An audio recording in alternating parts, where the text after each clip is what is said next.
अस्सलाम वालेकुम दोस्तों, उम्मीद है आप सब खैरियत से होंगे और आप देख रहे हैं मेरा यूट्यूब चैनल फ़िज़ा ख़ान। सबसे पहले आप सब दोस्तों से गुजारिश है कि मेरे चैनल को सब्सक्राइब करें और अगर वीडियो पसंद आए तो लाइक करें। तो दोस्तों, हमेशा की तरह आज भी बहुत ही इंपॉर्टेंट नॉलेज आपके साथ शेयर करने जा रही हूँ, जो आपके हर किस्म की स्टडी और जॉब्स के टेस्ट के लिए बहुत ही माविन साबित होगा। तो दोस्तों, बगैर टाइम वेस्ट के हम अपनी वीडियो का आगाज़ करते हैं। तो आज मैं आप लोगों को उर्दू के बहुत ही इंपॉर्टेंट नॉलेज और इम्पोर्टेंट MCQs फराहम करूँगी। तो सबसे पहले हम बात करते हैं आबिती से क्या मुराद है। तो दोस्तों, जो इसका जवाब है वो ये है कि जिसमें कोई शख्स अपनी ज़ाती ज़िंदगी के तजुर्बात तहरीर करे वो आबिती कहलाता है।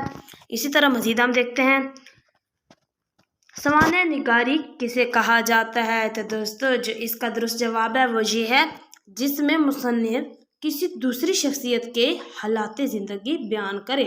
तो इसी तरह दोस्तों, मज़ीद हम बात करते हैं किसी तकरीब, जलसे या वाक़या का आंखों देखा हाल बयान करने को क्या कहा जाता है।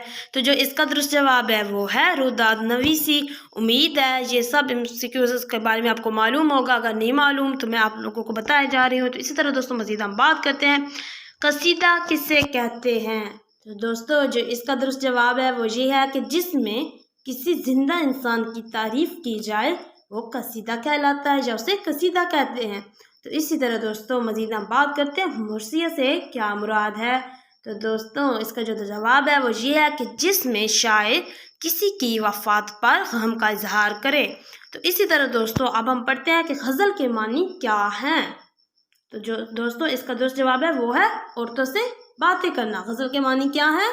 औरतों से बातें करना। तो दोस्तों, मज़ीद हम बात करते हैं मतला किससे कहा जाता है। उम्मीद है इसके बारे में आप सबको मालूम होगा। तो गज़ल के पहले शेर को हम मतला कहते हैं। तो दोस्तों, इस तरह हम मज़ीद बात करते हैं कि मक्ता किसे कहते हैं। आखिरी शेर को इसमें अक्सर शायर अपने तखल्लुस इस्तेमाल करते हैं।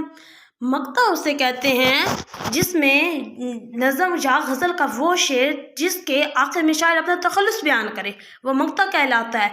अगर शायर नज़म या गज़ल के आखिरी शेर में अपना तखल्लुस बयान ना करे तो वो मक्ता नहीं बल्कि नज़म या गज़ल का आखिरी शेर कहलाएगा। तो इसी तरह दोस्तों, मज़ीद हम बात करते हैं हुस्न मतला किसे कहा जाता है। तो जो इसका दुरुस्त जवाब है वो है मतला के बाद वाला शेर।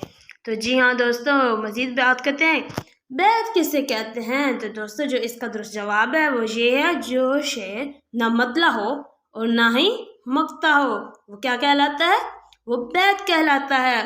तो इसी तरह दोस्तों, मज़ीद हम बात करते हैं बैतुल गज़ल किसे कहा जाता है। तो गज़ल के बेहतरीन शेर को बैतुल गज़ल कहते हैं। तो जी हाँ दोस्तों, मज़ीद हम बात करते हैं कसीदा बहुत साद किसकी तसनीफ़ है। तो दोस्तों, जो इसका दुरुस्त जवाब है वो है हज़रत काब बिन ज़ुबैर की। तो इसी तरह दोस्तों, मज़ीद हम बात करते हैं कसीदा बुर्द शरीफ किसकी तसनीफ़ है। तो दोस्तों, जो इसका दुरुस्त जवाब है वो है इमाम शरफुद्दीन बुसैरी। तो इसी तरह दोस्तों, मज़ीद हम बात करते हैं उर्दू ज़बान का पहला मरकज़ कौन सा है। तो जी हाँ दोस्तों, जो इसका दुरुस्त जवाब है वो है दिल्ली।